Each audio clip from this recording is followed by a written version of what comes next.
जैसा कि आप सभी जानते हैं, आज विश्व कविता दिवस के उपलक्ष्य में हम सब यहाँ एकत्रित हुए हैं। कविता लिखने वाले, कविता सुनने वाले, कविता से मोहब्बत करने वाले, कविता को जीने वाले, आज समस्त कविगण हमारे बीच शामिल हुए हैं। यह हम सभी के लिए गौरव का विषय है। कवि वैसे तो किसी परिचय के मोहताज नहीं।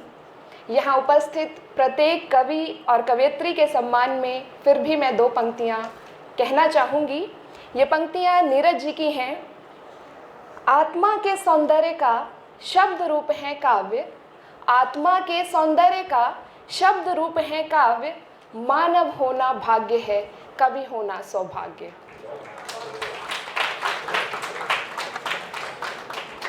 हम सभी सौभाग्यशाली हैं, आज इतने कवियों से हम रूबरू हो पाएंगे।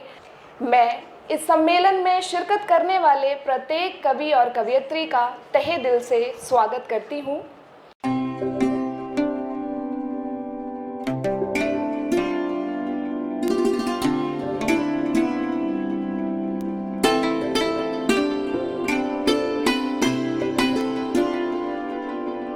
आदि कवि वाल्मीकि ने शोक को श्लोक का रूप देते समय यह निश्चित कर दिया था कि अन्याय का प्रतिरोध ही कविता का बीज मंत्र है।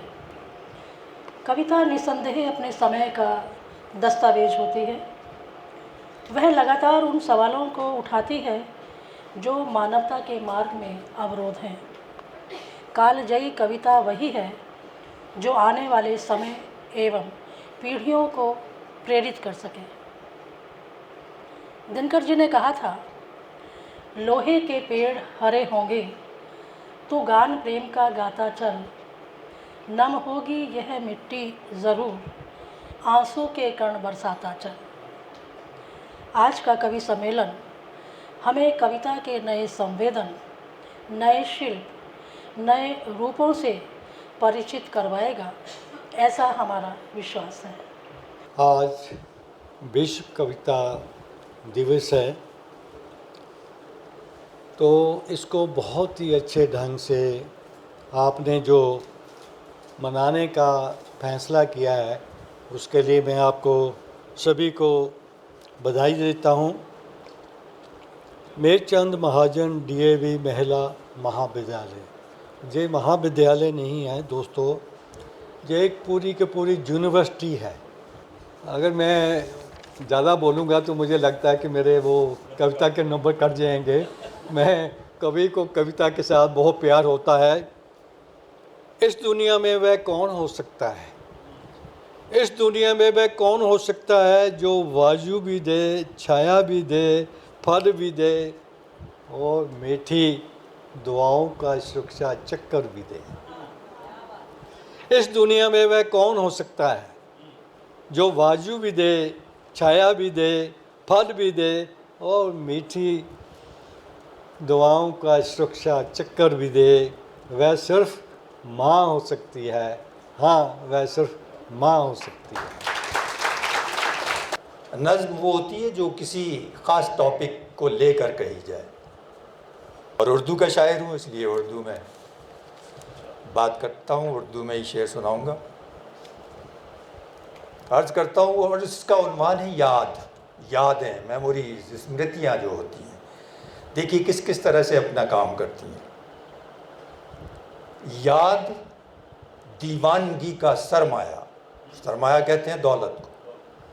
याद दीवानगी का सरमाया, याद ही जिंदगी की है काया। इश्क में वक्त जो गुजार दिया, याद ने हमको वो उधार दिया। इश्क में वक्त, देखिए इत्तेफाक की बात है कि इस टॉपिक पर मैं कल शाम ये नज़्म कही मैंने, और आज उस माहौल में आ गया और वो यादें सारी ताज़ा हो गई। इश्क में वक्त जो गुजार दिया, याद ने हमको वो उधार दिया। याद जज्बात के उल्हाने हैं, याद जज्बात के उल्हाने हैं, याद माशूक के ख़जाने हैं। याद ही है तसव्वुरे महबूब, याद आए तो याद आए खूब। के साथ मेरा छोटी होती थी तो एक सफ़ेद घर की कल्पना किया करती थी, जिसके चारों तरफ एक बगीचा है और उस बगीचे में मैं बैठी हूँ और एक किताब पढ़ रही हूँ। ये मेरी कल्पना होती थी। और यहाँ आकर जब मुझे वो घर मिला तो मेरी क्या भावनाएं थी वो मैं आपको बताना चाहती हूँ। सफ़ेद घर इस कविता का नाम है।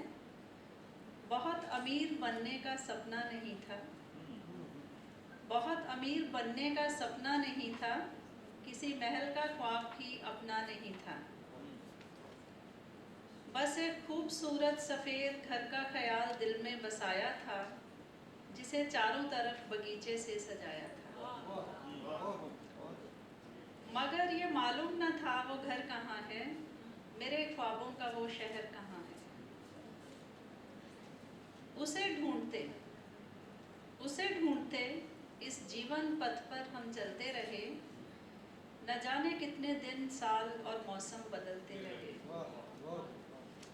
फिर ये देखा कि जीवन संघर्ष की कहानी है। फिर ये देखा कि जीवन संघर्ष की कहानी है। हर तरफ कोई मुश्किल, कोई परेशानी है। और एक दिन आखिर मुझे वो शहर मिल गया। वहीं बगीचे में बना खूबसूरत सफ़ेद घर मिल गया। तब ये जाना कि ये तो एक मुकाम है, जिंदगी मुख्तसर और छूने को आसमान है।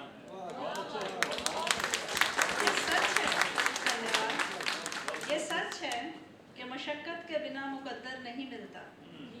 ये सच है कि मशक्क़त के बिना मुक़द्दर नहीं मिलता, और सपने देखे बिना कभी सपनों का घर नहीं मिलता। और सपने देखे बिना कभी सपनों का घर नहीं मिलता। आपका बहुत बहुत धन्यवाद। मेरे वतन की इस खुली आबो हवा में तालीम के परों से परवाज लेती आप सभी सशक्त बुलबुलों को मेरा सलाम, सभी बेटियों को मेरा सलाम। एक मंच से कहा गया कि चंद पंक्तियां बेटियों पर कहो। एक मंच से मुझे कहा गया कि चंद पंक्तियां बेटियों पर कहो। मैंने कहा चंद पंक्तियों में बेटियों को समेट दूं, ये मेरी औकात नहीं, ये मेरी औकात नहीं।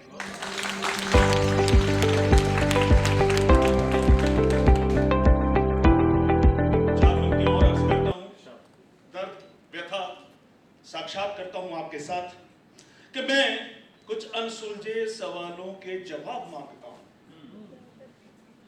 दीपक जी, मैं कुछ अनसुलझे सवालों के जवाब मांगता हूं। मैं इंसान हूं, इंसानियत का हिसाब मांगता हूं। साहब, मैं इंसान हूं, इंसानियत का हिसाब मांगता हूं। क्यों बेटियां महफूज नहीं मेरे वतन में? क्यों बेटियां महफूज नहीं मेरे वतन में? क्यों गिद्धों की नजर है चिड़ियों के बदन पे? क्यों बेटियां महफूज नहीं मेरे वतन में? क्यों गिद्धों की नजर है चिड़ियों के बदन पे? क्यों कुछ कलियां मुरझा गई मेरे वतन में? मैं उस नन्ही निर्भया के टूटे ख्वाब मांगता हूं। साहब, मैं इंसान हूं, इंसानियत का हिसाब। ਅੱਜ ਅਸੀਂ ਜਿਹੋ ਜਿਹੇ ਹੋ ਗਏ ਆ ਉਸ ਨੂੰ ਲੈ ਕੇ ਨਾਦਰ ਸਾਹਿਬ ਚੰਦ ਸ਼ਬਦ। ਮਕਾਨ ਬਣਦੇ ਗਏ, ਘਰ ਟੁੱਟਦੇ ਗਏ। ਮਕਾਨ ਬਹੁਤ ਨੇ ਇੱਥੇ ਚੰਡੀਗੜ੍ਹ ਦੇ ਆਲੇ ਦੁਆਲੇ, ਪਰ ਘਰ ਨਹੀਂ ਹੈਗੇ। ਘਰ ਘਰਦਿਆਂ ਨਾਲ ਹੁੰਦਾ। ਮਕਾਨ ਬਣਦੇ ਗਏ, ਘਰ ਟੁੱਟਦੇ ਗਏ। ਪੈਸੇ ਆਏ ਬਥੇਰੇ, ਰਿਸ਼ਤੇ ਮੁੱਕਦੇ ਗਏ। ਮਕਾਨ ਬਣਦੇ ਗਏ, ਘਰ ਟੁੱਟਦੇ ਗਏ। ਪੈਸੇ ਆਏ ਬਥੇਰੇ, ਰਿਸ਼ਤੇ ਮੁੱਕਦੇ ਗਏ। ਸਵੀਮਿੰਗ ਪੂਲ ਬਣਦੇ ਗਏ, ਦਰਿਆ ਸੁੱਕਦੇ ਗਏ। ਸਵੀਮਿੰਗ ਪੂਲ ਬਣਦੇ ਗਏ, ਦਰਿਆ ਸੁੱਕਦੇ ਗਏ। ਗਮਲਿਆਂ ਦੀ ਬਣਦੀ ਵੱਧ ਗਈ ਗਿਣਤੀ, ਜੰਗਲ ਮੁੱਕਦੇ ਗਏ। नवयुग का निर्माण हुआ है और मेरा देश एक पहचान हुआ है, क्योंकि शिक्षित हो गई सभी बेटियां। अब शिक्षित सारा जहान हुआ है, शिक्षित सारा जहान हुआ है। तो बच्चों में जुनून जोश होना चाहिए। अगर आप ये सोचो कि हमें भी जब अपनी बात रखनी है, अपनी बात करनी है, तो ज़रूरी नहीं होता कि आपके पास कविता हो। आप अपनी बात पुरजोर तरीके से रख सकती हैं, लेकिन सही बात, कहाँ क्या बात करनी है, ये गुण, ये बात जो है, ये होनी हमारी बेटियों में बहुत ज़रूरी है। और क्योंकि बहन और बेटियों की बात हो रही है तो मैं जरूर कहूँगी कि सारे जहां में नाम कमाती हैं बेटियां, सारे जहां में नाम कमाती हैं बेटियां, वो काम क्या है जो न कर पाती हैं बेटियां। कभी साक्षी, कभी सानिया, कभी बन के कल्पना, कभी बन के कल्पना, विदेशों में भी नाम कमाती हैं बेटियां, सारे जहां में नाम कमाती हैं बेटियां।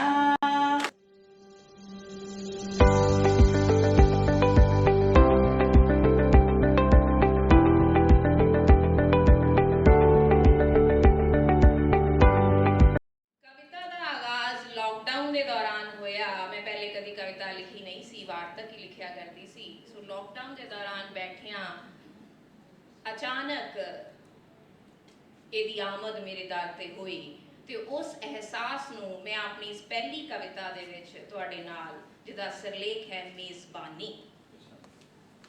ਕੱਲ ਰਾਤੀ ਕਵਿਤਾ ਮੇਰੇ ਕੋਲ ਆਈ, ਦਰ ਦੀ ਘੰਟੀ ਵਜਾਈ। ਮੈਂ ਕਿਹਾ ਕੌਣ ਹੈ ਭਾਈ, ਤੈਨੂੰ ਸੋਸ਼ਲ ਡਿਸਟੈਂਸਿੰਗ ਦੀ ਦੁਹਾਈ। ਸਾਬਣ ਨਾਲ ਹੱਥ ਧੋ ਧੋ ਕੇ ਮੈਂ ਸੈਨੀਟਾਈਜ਼ਰ ਦੀ ਗੰਧ ਫੈਲਾਈ। ਮਾਸਕ ਬੰਨਿਆ ਮੂੰਹ ਅੱਗੇ ਤੇ ਪੂਰੇ 1 ਮੀਟਰ ਦੀ ਦੂਰੀ ਬਣਾਈ। ਮੈਨੂੰ ਵੇਖ ਕੇ ਉਹ ਹੱਸਣ ਲੱਗੀ, ਮੈਨੂੰ ਵੇਖ ਕੇ ਉਹ ਹੱਸਣ ਲੱਗੀ। ਕਹਿੰਦੀ ਇਹ ਕੀ ਗੱਤ ਬਣਾਈ, ਮੈਂ ਤਾਂ ਤੇਰਾ ਆਪਾ ਹਾਂ, ਮੈਥੋਂ ਹੀ ਵਿਥ ਜਾਵੇਂ ਬਣਾਈ।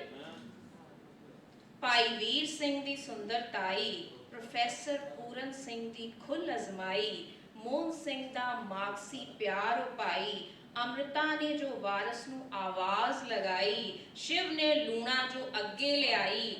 ਬੀਬਾ ਜਾਣਦੀ ਹਾਂ ਮੈਂ ਕੌਣ ਹਾਂ, ਬੀਬਾ ਜਾਣਦੀ ਹਾਂ मैं कौन हाँ, कि एवें पासे वट्टी जानी है अजाई, तेरी समझ किथाई गई आ पाई। कविता का शीर्षक आज़ादी है, पर आज़ादी नारी की आज़ादी नहीं है। और इसकी बैकग्राउंड को आप थोड़ा एक वाइडर कॉन्टेक्स्ट में लें। तुम्हारी आज़ादी मेरी आज़ादी से सफ़ेद नहीं हो सकती, तुम्हारी आज़ादी मेरी आज़ादी से सफ़ेद नहीं हो सकती।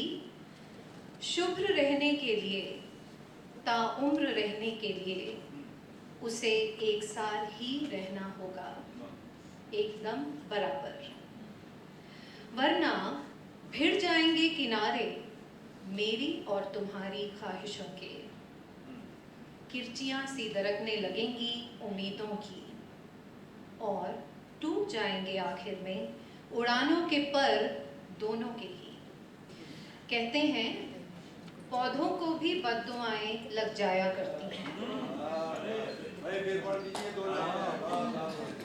कहते हैं पौधों को भी बद्दुआएं लग जाया करती हैं, न सींचो तो सघन हरियाली भी मर जाया करती है।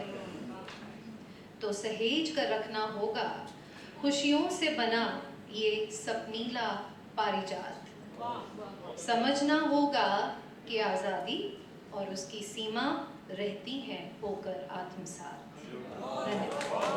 कविता खो गई, मिल जाएगी क्या पता नहीं, शायद और ढूंढना होगा पता नहीं। काफिया मिलाना है या एहसास जोड़ना है, या भीतर कस रही बातों को धीरे धीरे तोड़ना है।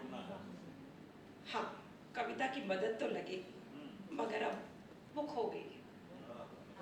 खो गई है, मरी तो नहीं।